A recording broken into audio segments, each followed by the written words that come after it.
그렇다면 오늘 사건도 어떻게 해결했을지가 상당히 기대가 되는데요. 범인의 아킬레스건을 단번에 캐치해서 이 툭툭 건들자 바로 입을 열었다고 합니다. 이게 어디서부터 어디까지가 진실인지 파악하기 어려운 상황 속에서 이 범인을 잡아낸 그런 사건입니다. 그러니까 수사가 쉽진 않았던 얘기예요. 굉장히 복잡한 상황이었으나 어떤 사건이었습니까? 2011년 9월 16일 낮 2시 30분경입니다.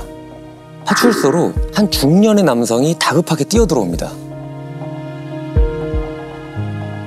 저 아내가 5일 전부터 연락이 안 돼서 집에 가보니까 문 앞에 신문이랑 우유도 쌓여있고 이상한 냄새가 나는 게 뭔 일이 난 것 같습니다. 집에 같이 좀 가주시죠. 그러니까 집 안에 들어가 보지도 않고 그 쌓여있는 우유와 신문 보고 신고를 한 것 같긴 하거든요. 그렇다면 남편이 오랜만에 왔던 상황 같거든요. 뭐 예를 들어 주말 부부거나 같이 살고 있는 상황은 아니었던 모양이죠. 아무리 그래도 5일이나 지나고 신고를 했지. 그러네요. 그것도. 신고자가 남편은 맞았나요? 신고자는 아내와 7년째 벌교 중인 남편이었습니다. 둘 사이에 자식이 하나 있어서 법적으로 신고까지는 하지 않았지만은 사실상 이혼한 관계였다고 했고요. 자식 일로만 가끔 안부 정도 묻는 사이였는데 아내가 갑자기 연락이 안 돼 집까지 찾아갔다가 현관 앞 상황을 보고 신고했던 거였습니다. 그런데 그 발견한 날 어쩌다 집에 가시게 된 거죠? 신고 5일 전이었던 9월 11일이 당시 추석 전날이었습니다. 간만에 안부차 아내에게 전화를 걸었는데 휴대전화가 꺼져 있었고요. 이때만 해도 대수롭지 않게 여겼는데 추석이 지나고 13일, 14일까지도 전화가 계속 꺼져 있길래 좀 이상해서 타 지역에 사는 처형에게 연락했더니 역시나 명절 내내 아내와 연락이 안 됐다고 한 거죠. 처형도 좀 이상하다고 해서 같이 아내 집을 찾았던 겁니다. 아내분이랑 자녀랑 같이 살았던 건 아니었나요? 네, 자녀는 군 복무 중이라 아내분 혼자 지내고 있었는데 그쯤 아내분이 새 집으로 이사까지 한 바람에 처형도 남편도 집 비밀번호를 몰랐던 겁니다. 아, 집에 안 들어간 게 아니라 못 들어간 거네요. 아, 그런 거네요. 그러니까 뭐 문 앞에 있는 상황만 보고 신고를 했던 게 들어갈 수가 없는 상황이었던 거예요. 그러면 신고받은 파출소 직원분들이 문을 열고 먼저 집 안으로 들어가서 상황을 봤을까요? 네, 아내분이 살던 곳은 5층짜리 아파트의 꼭대기 집이었습니다. 정말 집 앞에만 가도 코를 찌르는 쿰쿰한 냄새가 나는 게 이 안에 분명 무슨 일이 났겠구나 싶었답니다. 그래서 119 구조대원을 불러 옥상에서 로프를 타고 내려와 베란다 창문을 통해 들어갔다고 했고요. 현관문을 열었다고 했습니다. 아, 이 쿰쿰한 냄새라면 결국에는 우리가 생각하는 그거. 집안 상황은 어땠습니까? 현관문을 열자마자 주방 싱크대 앞에 커다란 이불 하나가 보였다고 합니다. 그 안에 신고자 아내의 시신이 발견됩니다. 주방 싱크대 앞에요? 그때부터 강력사건으로 전환됐고요. 형사님들도 출동하시게 됐고요. 이불을 걷어보니 한눈에 봐도 부패가 심하게 진행된 상태였는데 자세히 보니까 왼쪽 옆구리에 칼에 찔린 자창이 한 군데가 있었습니다. 거기서 흘러나온 피가 바닥에 말라붙어 있었고요. 칼에 찔린 거였네요. 네. 현장에 별다른 흉기도 발견되지 않아서 타살이 확신한 상황이었습니다. 시신에 이불까지 덮어뒀다는 거 아니에요, 지금? 그러니까 이게 뭐 강도를 노린 괴한이었을까요? 9월이면은 날씨가 많이 더울 때는 아닌데 네. 부패가 심했다면 사망한 지도 꽤 오래됐다는 얘기 같은데요. 그렇게 볼 수는 없었던 게 집에 보일러가 켜져 있었습니다. 실내 온도가 높다 보니까 부패가 더 빠르게 진행된 걸로 보였고요. 시신만으로는 정확한 사망 추정 시각을 파악하기가 어려운 상황이었습니다. 그럼 범인이 일부러 틀어놓고 갔다는 얘기 아니에요? 그런가? 빨리 부패되게 하려고. 그렇다면 부검 결과는 어떻게 나왔나요? 부검 결과 사인은 옆구리 자창에 의한 실혈사였습니다. 근데 정말 특이했던 거는 몸에 별다른 폭행 흔적이나 공격 흔적은 발견되지 않았거든요. 단 한 차례 옆구리를 찔린 것만으로 사망에 이른 거였는데 흉기가 갈비뼈와 위 대장까지 한 번에 관통했던 것으로 확인됐습니다. 한 방에 뼈하고 장기까지 관통했다는 얘기예요? 야, 얼마나 강한 힘으로 공격을 당했으면 한 번에 뼈까지 관통하냐고요. 그래서 한 번에 장기를 다 관통했다니. 네. 폭행 흔적이 없다는 건 일단 몸싸움이 없었다는 거 아니에요? 그렇죠. 신랑이를 버린 과정도 없고 그냥 냅다 그냥 찌르고 살인했다는 건가? 그러니까 피해자는 자기가 공격을 당하는지는 꿈에도 생각을 못하고 그냥 무방비 상태로 당했다라는 얘기 그럴 수도 같거든요. 있죠. 근데 어찌됐건 이렇게 단 한 번의 공격으로 뼈와 장기까지 관통해서 사망에 이르게 한 공격은 일반적이진 않습니다. 그렇죠. 이렇게 되려면 최소한 범인이 자기 손을 다치지 않으면서 칼의 힘을 어떻게 조절해야 될지를 아는 사람이라고 봐야 되거든요. 이렇게 되면 자기 칼을 쓰거나 직업적인 습성이든 익숙한 사람일 가능성이 높다 이렇게 봐야 되겠죠. 칼을 잘 다룬다. 아니면 진짜 킬러인 거야? 뭐야? 아니 그러니까요. 무엇을 노리고 이 집에 들어왔던 걸까요, 범인은? 집을 뒤진 흔적 이런 것도 있었나요? 물색은 없었고요. 피해자 지갑에 카드와 현금도 그대로 있는 걸로 봐서 강도 목적은 아닌 것 같았습니다. 족적이나 외부 침입 흔적도 없었고 무엇보다 피해자 손에 이게 발견되면서 면식범에 더 무게가 실렸습니다. 그러니까 생활 반응이 있는 상태에서 그렇게 살해를 당했기 때문에 면식범이라고 하시는 것 같거든요. 뭐였을까요? 칫솔이 피해자 왼손 밑에 깔려 있었습니다. 칫솔? 정황상으로 봤을 때 피해자가 양치질을 하려고 했거나 하던 중에 갑자기 공격받은 걸로 추정됐거든요. 일상생활을 하던 중에 일어난 일이라면 그만큼 가까운 사람과 있었을 거라 본 겁니다. 양치. 그럼 완전 무방비 상태에서 공격을 당한 거잖아요. 그렇죠, 그렇죠. 그러니까 한 공간에서 자연스럽게 양치질을 할 수 있을 정도면 거의 식구여야 아니면 친한 친구거나 그만큼 편한 사람이었다라는 얘기인 거겠죠? 혹시 CCTV나 현장에 남은 범인의 흔적 같은 건 없었나요? 아파트 내부와 외부 그리고 근방까지 살폈지만 방범용 CCTV조차 없었고요. 역시 감식을 해봐도 집안에 범인을 추정할 만한 뚜렷한 단서는 나오지 않았습니다. 야, 그 와중에 치우고 갔어? 그럼 집에 언제 누가 다녀간지는 알 길이 없는 상태네요, 지금. 그렇죠. 그 흔한 방범 CCTV조차 없었다고 없으니까. 하니까 거기에다가 지금 그 부패 상태가 너무 심해서 사망 추정 시간도 알 수가 없다고 그렇죠. 하셨잖아요. 일단은 피해자 주변 사람부터 파봐야 되는 거 아닌가요? 그런데 다행이었던 건 현장에서 피해자의 휴대전화가 발견이 됩니다. 그리고 여기서 수사에 좀 물꼬를 터줄 몇 가지의 단서가 쏟아져 나왔다고 합니다. 일단 통화 기록을 보니까 9월 9일 오전 10시쯤에 피해자가 누군가에게 걸려온 전화를 받고 4분 정도 통화한 기록이 있었습니다. 그 이후로는 모두 부재중 전화였고요. 그러면 적어도 9월 9일 오전 10시까지는 살아 계셨다는 거네요. 그렇죠. 4분 정도 통화를 했으니까. 이렇게 되면 마지막 통화자부터 용의선상에 오를 수밖에 없는데 마지막 통화자는 누구였습니까? 남자 이름으로 저장되어 있었는데 번호로 인적사항을 확인해 보니까 사망한 피해자보다 4살 어린 39세 남성이었습니다. 이날 4분간 통화한 후에도 몇 차례 더 피해자에게 전화를 걸었던 흔적이 있었는데 모두 받질 않아 부재중으로 남아 있었고요. 같은 날 낮 2시쯤에 전화기 바꿔라 라는 내용의 문자를 남긴 걸 마지막으로 피해자에게 아무런 연락도 하지 않은 사람이었습니다. 이 형사님들이 이 피해자의 휴대전화를 계속해서 살피던 중에 또 한 명의 남성이 유력 용의선상에 올랐다고 합니다.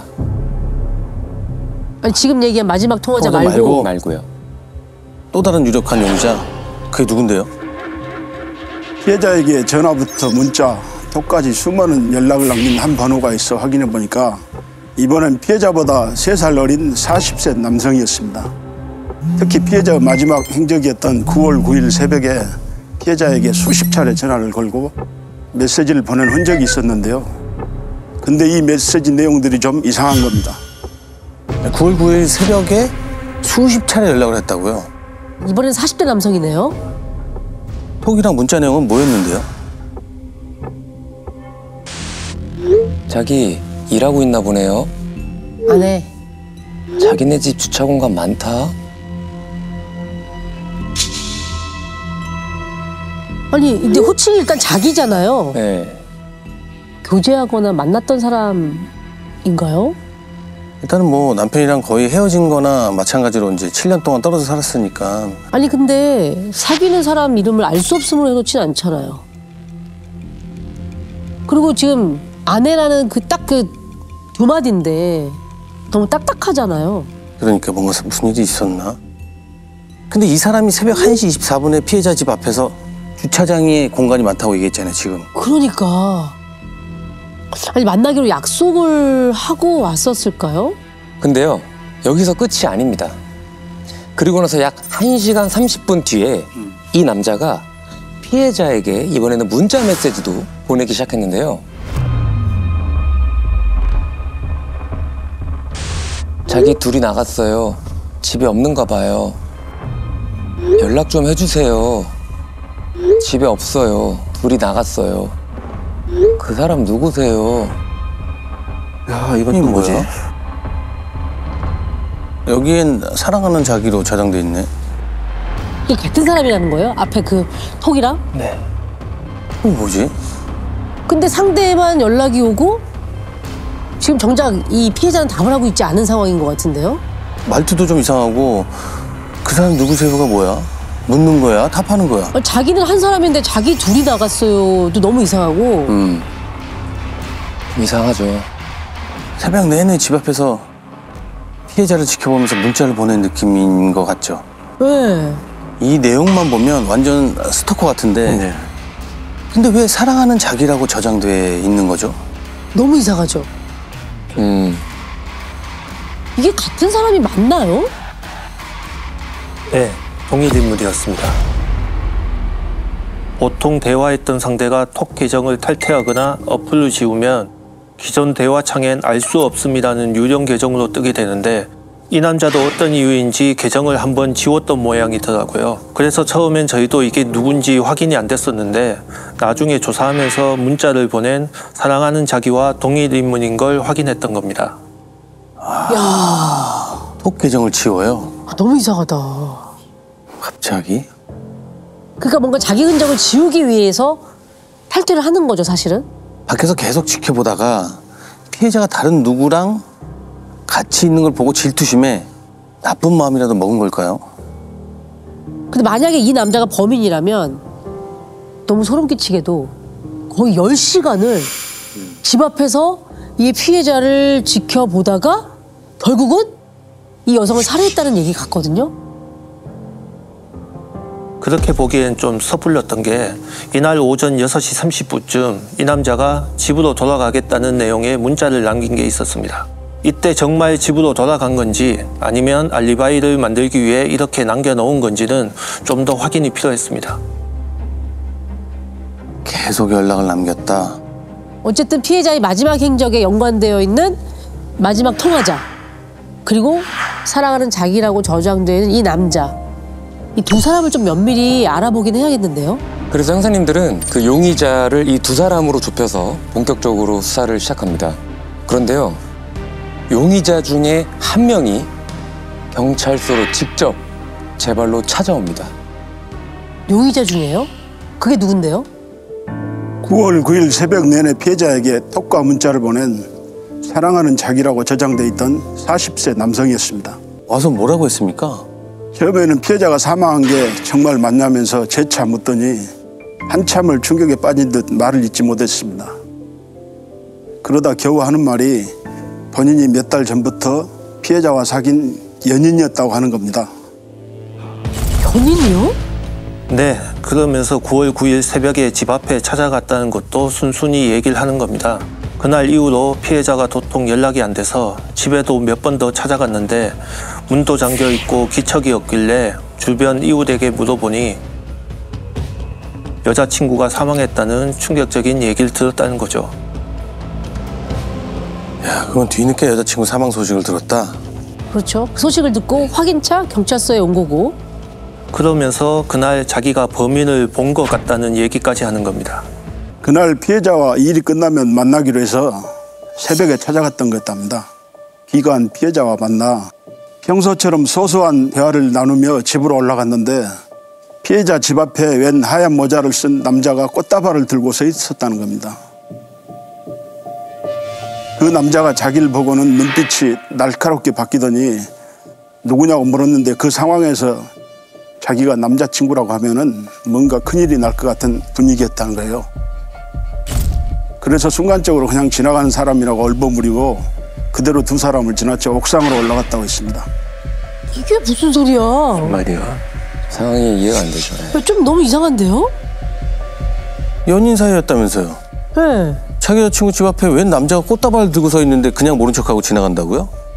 연인이라면 남자친구가 여자친구 집 앞에 누가 있으면 먼저 물어봐야 될 거 아니에요. 당연하죠. 먼저 물어보죠. 누구세요? 뭐 하시는 거예요? 근데 반대로 물음을 당하고 도망갔다는 거잖아요. 네. 그게 지금 저희가 이해가 안 되는 거죠. 말이 안 되는 소리인데. 지금 용의선상에서 벗어나 보려고 괜히 먼저 찾아와서 이상하게 술 쓰는 거 아닌가요? 아, 의심스럽죠, 지금. 옥상으로 연결된 다른 라인을 통해 1층으로 내려왔는데 피해자 집에서 둘이 크게 싸우는 소리가 들렸다는 겁니다. 그래서 걱정스러운 마음에 계속 집을 지켜보면서 남자가 나오길 기다렸다고 했고요. 그러다 새벽 3시쯤에 둘이 내려오더니 남자 차를 타고 어디론가 가더랍니다. 그래서 둘이 나갔냐, 같이 있는 사람 누구냐 문자도 보냈는데 피해자가 답이 없었다고 했고요. 몇 시간 후에 두 사람이 돌아오더니 또 같이 집에 올라갔다고 했습니다. 야, 그럼 그때까지 계속 지켜보고만 있었다는 거예요? 이거 너무 이상한데요? 야, 점점 기가 차네. 네. 그렇게 동이 틀 때까지 계속 기다리다가 출근 시간이 다 돼서 결국 본인의 집으로 돌아갔는데 그날 그냥 돌아온 게 후회된다면서 그때 피해자와 같이 있던 남자가 범인 같으니 꼭 그 사람을 찾아달라고 부탁하는 겁니다. 제가 보기엔 앞뒤가 안 맞아요. 그러니까요. 혹시 현장에 꽃다발이 있었나요? 꽃다발은 발견되지 않았습니다. 엉뚱한 대로 수사를 돌리려고 가상인물을 만들어낸 것 같기도 하고, 그죠? 실제로 꽃다발을 든 남자가 있었다 치더라도 그 사람은 피해자에 대한 좋은 마음을 가지고 왔다라는 얘긴데 그런 좋은 마음을 갖고 온 사람이 피해자를 살해했다? 지금 이 사람 굉장히 면밀히 수사를 해봐야 되겠지만 만약에 연인 관계가 아니다라는 것을 전제로 해서 이 사람이 진술을 본다면 목격자의 입장에서만 봤다면 누군가 그 피해 여성을 찾아왔고 꽃다발 들고 있었고 자기가 옥상으로 올라가고 이런 내용이 굉장히 구체적이잖아요. 이걸 봐서는 완전히 허무맹랑하다 이렇게 보기는 좀 어렵습니다. 그래서 지금 수사팀에서는 꽃다발을 들고 있었던 사람에 대한 존재에 대한 수사도 반드시 필요할 것이다 이렇게 보여집니다. 그럼 그 사람이 누구냐는 거죠? 그 꽃다발 든 사람이 있었다라면? 설마 그 사람이 그 마지막 통화자? 그래서 경찰서로 찾아온 남자에게 마지막 통화자 그 사진을 포함한 여러 사람의 사진을 보여주면서 이 중에 꽃다발을 들고 있던 사람이 누구냐고 물었더니 한치 망설임도 없이 마지막 통화자 얼굴을 짚는 겁니다. 와, 그래서 그날 이 남자가 봤다는 게 거짓말은 아니구나 싶었습니다. 꽃다발을 든 사람이 진짜 마지막 통화자? 그럼 그날 꽃다발을 들고 찾아왔다가 피해자 집에서 무슨 일을 벌이고 갔다는 건가? 자, 그러면 지금부터 이 피해자의 집 앞에서 꽃다발을 들고 서 있었던 피해자와 마지막 통화를 나눈 이 남자를 구씨라고 부르도록 하겠습니다. 구씨는요, 거주지가 경남 통영이었다고 합니다. 에? 통영? 통영 사람이었어요? 통영에서 연천까지? 그런데 이 목격자의 진술대로 9월 8일 밤부터 9월 9일 아침까지 연천에 있었던 게 이 구씨의 휴대폰 기지국 위치로 확인이 됩니다. 아니 그럼 9월 9일 아침까지 피해자랑 계속 같이 있었다는 얘기인데 오전 10시쯤 4분간 통화했던 건 뭐죠? 아, 그러네요? 그 4분간의 통화가 있었잖아요. 네. 그리고 그 이후로도 몇 차례 더 전화를 걸었다고 했고 오후 2시에 문자로 전화기 바꿔라 이렇게 남겼다고 했고요. 설마 이거 일부러 알리바이 만들려고 조작했던 건가? 일단 그렇게 추정됐습니다. 마지막 4분간의 통화 당시 구씨와 피해자의 기지국 위치가 동일했거든요. 어머, 그 후로 구씨가 몇 차례 더 걸었던 부재중 전화도 같은 기지국이었습니다. 아 그럼 같이 있었다는 얘기잖아요. 그렇게 봐도 무방하죠. 심지어 부재중 전화 중 몇 번은 피해자가 수신 거절을 누른 기록도 있었는데 상식적으로 가치 있는 상황에서 한 행동으로 볼 수가 없어서 피해자의 마지막 행적을 위장하려고 구씨 혼자 전화를 걸고 끊길 반복한 것으로 추정했던 겁니다. 그럼 그 4분이 마지막 통화가 아니었던 거네. 그리고 오전 10시 20분쯤 구씨 차량이 연천을 빠져나간 게 도로 CCTV를 통해서 확인됐고 이후 통영으로 간 것까지도 확인했습니다. 오후 2시쯤 보낸 메시지는 통영으로 이동하면서 보낸 거였고요. 그러니까 자기 생각에는 알리바이를 만들었다고 생각을 하고 통영으로 또 간 거네요. 이 사람이 꽃다발까지 들고 온 거 보면 피해자를 좋아했던 것 같은데 설마 고백했는데 피해자가 안 받아줘서? 아니면 구씨가 그 여자의 집에 왔는데 어떤 낯선 남자가 저 남자는 뭐지? 질투심에 다투다가? 일단 밤새 같이 있었던 것 같은데 그렇게 갑자기 살해하고 갈 수가 있나? 그것도 양치 중에 살해를 그렇게 믿기지가 않는데. 무엇보다 결정적인 게 하나 있습니다. 구씨가 11년 전에 검도장을 운영을 했고요. 도검 소지 허가증까지 가지고 있습니다. 그러니까 아까 교수님 얘기하셨죠? 칼을 잘 다루는. 야, 그래서 칼로 한 방에 급소를. 그 일반인이 할 수 없다고 아까 하셨잖아요. 맞아요. 뼈가 잘리기는 쉽지 않아요. 이 정도면 확실한 것 같긴 한데요. 이제 형사님들도 이제껏 나온 정황들로 체포영장을 받아서 곧바로 통영으로 내려갑니다. 구씨는 어디 있었나요? 거주지부터 찾아갔는데 집에는 너무 혼자만 계셨고요. 기지국 위치상으로는 통영 시내를 계속 돌아다니고 있는 걸로 보였습니다. 그래서 집 앞에 잠복을 하는 동시에 기지국 반경을 돌며 수색을 했죠. 그래서 구씨가 나타났나요? 바로 다음날 저녁이 되어서야 집에 들어왔습니다. 그 길로 집에 따라 들어가 수갑을 채웠고요. 근데 저항도 없이 가만히 있더라고요. 예상하고 있었던 건가? 아니 뭐 범행은 바로 시인을 했나요? 제가 별다른 말 없이 왜 죽였냐 물었더니 돌아오는 답이 안 죽였는데요? 라고 하는 겁니다. 안 죽였는데요? 누가 죽었는지를 물어봐야 되는 거잖아요. 무슨 소리하는 거예요? 누구요? 뭐 이렇게 해야 되는데. 뭐야 누가 죽었는데요? 뭘 알지, 그쵸? 범인들은 다 이렇게 뻔뻔해요. 네.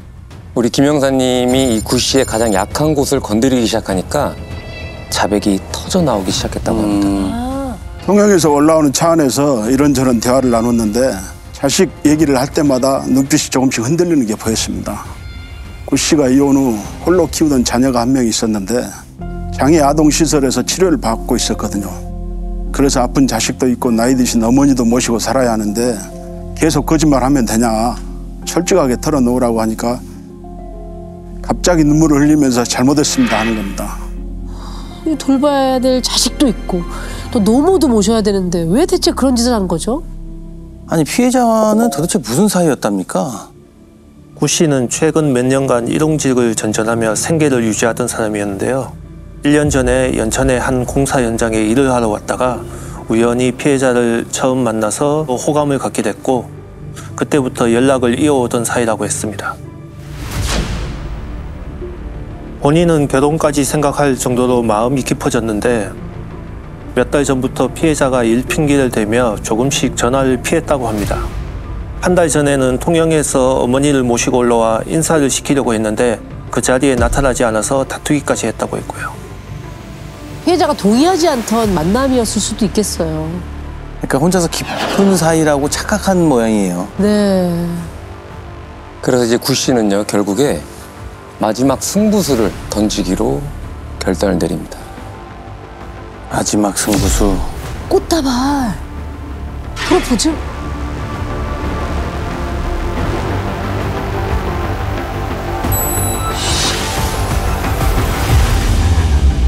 정식으로 프로포즈를 하려고 꽃다발과 반지를 사들고 피해자 집을 찾아갔었다고 했는데요.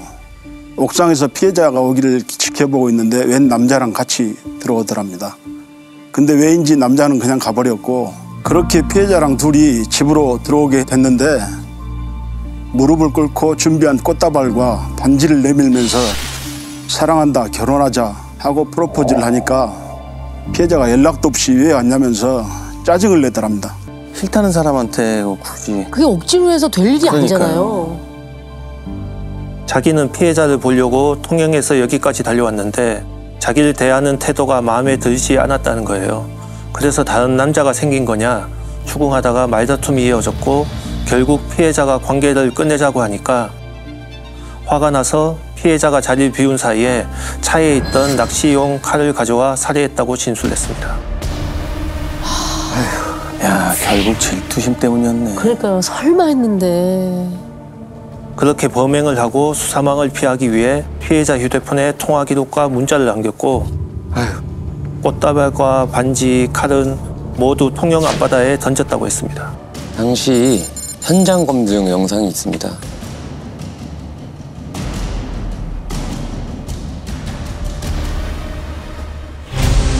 맥주 거기서 마셨어? 그 다음에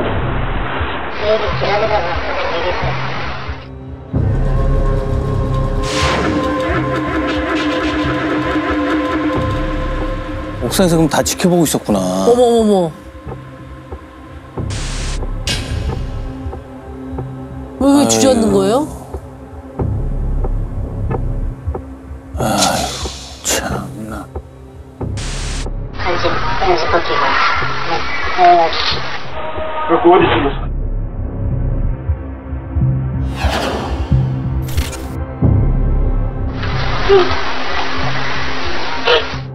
아, 눈물을 흘리는 거예요? 갑자기 뭐야? 연기하는 거야? 뭐야? 에이, 재판 결과는 어떻게 됐습니까?